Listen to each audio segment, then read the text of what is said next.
this tutorial I'm going to show you how to restore a Samsung SGH T219 cell phone to factory settings. Okay. Go to Menu, Settings,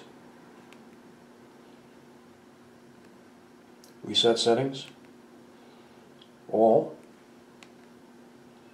Reset, Yes. I'll enter a new code.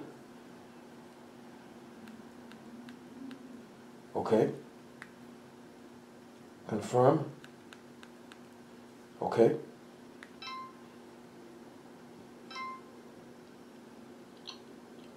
And there you go, the phone has been restored to factory settings. So I hope you found this video useful. If you have, please show your support for this channel by subscribing. Feel free to leave comments. Please like up this video, and thank you for tuning in.